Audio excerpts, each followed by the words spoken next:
Naam, tunaendelea na Sport News ya Nakivona Media. Endelea kusubscribe, like, comment na kushare. Ni jambo la msingi kweli, tuende kwa sambamba mwanzo mpaka mwisho wa kipindi hichi. Nikwambia tu kwamba mara baada ya bodi ya ligi kutoa tamko lao kuzungumza na waandishi wa habari, lakini pia Dar es Salaam African wao kupitia meneja habari mawasiliano wa Yanga Ali Shabani Kamwe kuzungumza na waandishi wa habari, mengi ambayo yalizungumzwa leo. Simba Sports Club wao pia wametoa waraka wao kuhusiana na mchezo huu, lakini pia kuhusiana na mambo ambayo yamezungumzwa jana, lakini pia wao wametoa msimamo wao kuhusiana na sakata hilo. Taarifa ambayo imefikia hapa ni kusomea kadi ambavyo Simba Sports Club wameandika waraka hao. Taarifa kwa umma. Klabu ya Simba inatoa taarifa kwa wanachama, wapenzi na umma kuwa mchezo namba 184 dhidi ya Yanga uliopangwa kufanyike tarehe 15 mwezi wa 6 2025 upo kama ulivyopangwa. Tunawasihi msihadaike na kelele za mtaani. Wale ambao walinunua tiketi za mechi ya tarehe 8 mwezi wa 3 2025 wazitunze kwa ajili ya matumizi ya mchezo huo, na wale ambao hawajanunua tiketi wajiandae kununua baada ya tangazo kutoka bodi ya ligi. Twendeni tukaujaze uwanja wa Mkapa. Inafahamika wazi kuwa ligi kuu ya NBC inajumuisha timu 16 na sio ligi ya timu moja. Kwa mujibu wa taarifa, kabla ya kuanza msimu, vilabu vyote 16 huhusika vikao na kutoa mapendekezo ya kuboresha kanuni na taratibu ili kuimarisha ligi yetu. Hivyo wenye hoja wafuate taratibu husika. Tunaomba bodi ya ligi na TFF watoe hadharani ripoti ya uchunguzi juu ya wale wote waliohusika kuharibu mechi ya ligi jioni ya tarehe 7 mwezi wa 3 2025 na wachukuliwe hatua stahiki na mamlaka husika. Kutotolewa kwa ripoti na kuchukuliwa kwa hatua kwa wanaoendelea kuchochea ghasia ni sawa na kulinda uharamia katika mpira ambao unatia dosari mafanikio yaliyopo katika tasnia ya mpira wa miguu nchini kwa sasa. Imetolewa na uongozi wa klabu ya Simba Juni 10, 2025. Waraka huo mnyama Simba Sports Club naye ametiririka mnyama nimependa huu waraka kwa namna ambavyo ametoa. Kwanza wao wako tayari na mchezo. Hilo ni la kwanza. Wako wamesimamia kwamba sisi tunacheza. Watu wanacheza. Vyote vile. Wakawaita mashabiki wao waende kujaza uwanja kwa lengo la kuwasupport.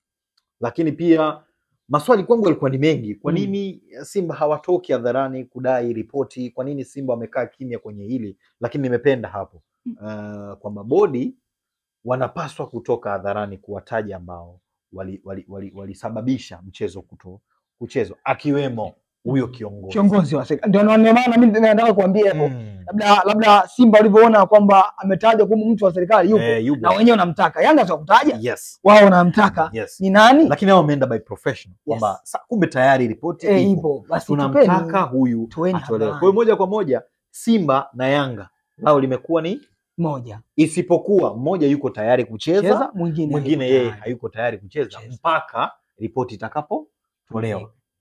Kwa hiyo Simba wao watacheza lakini wameiomba na kuisisitiza bodi kwamba watoke hadharani kuwataja wale ambao walisababisha hii mechi kutokuchezwa.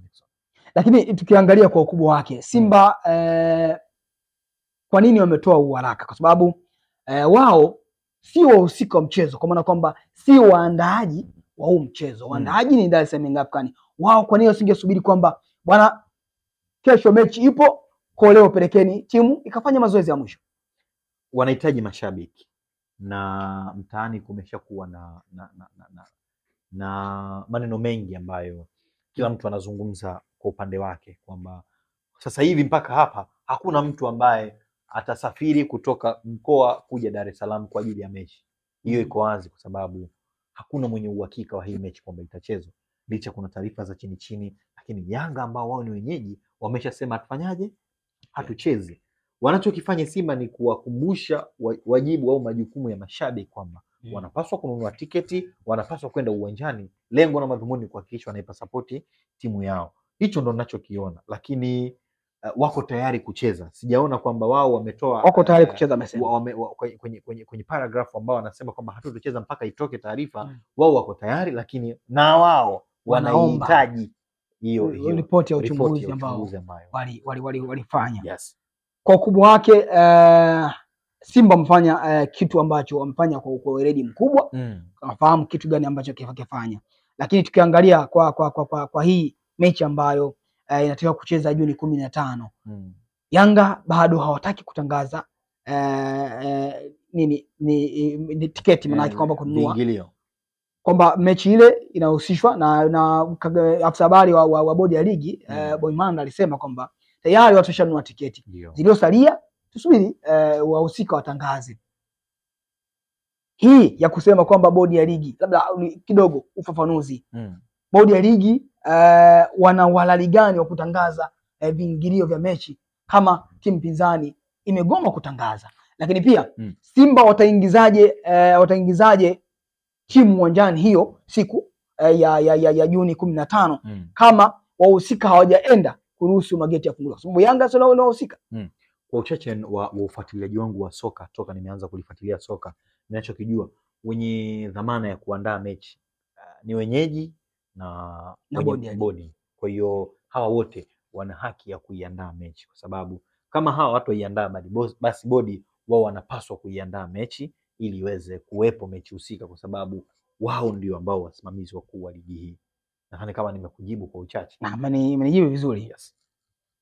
Na mtazamaji wa Kivona Media, hii ni Sports News na Kivona Media. Nilikuwa na mchambuzi wangu hapa Rashid Shaban Mchome, the heavyweight champion, ambaye amekuchambulia vizuri kabisa waraka wa Simba Sports Club kutoa mara baada ya kuona mengi ambayo amezungumzwa na bodi ya ligi, lakini pia amezungumzwa na klabu ya Young African. Lakini pia Yanga pia amezungumza sakata lao limeenda vipi. Amemdadabua vizuri kulikweli Ali Shaban Kamwe, nini ambacho anataka kukifanya, lakini pia nini ambacho inatakiwa kufanya yeye kama mtu ambaye anaunganisha madaraja yote, jamii na club, lakini pia klabu pamoja na wanachama pamoja na mashabiki wa timu hiyo. Vile vile amemuongelea vizuri kulikweli CEO wa bodi ya ligi Almasi Kasongo, namna gani ambavyo inatakiwa kukifanyika. Hii ni Kivona Media. Endelea kusubscribe, like, comment na kushare, jambo la msingi kulikweli, ili tuende kwa sambamba mwanzo mpaka mwisho.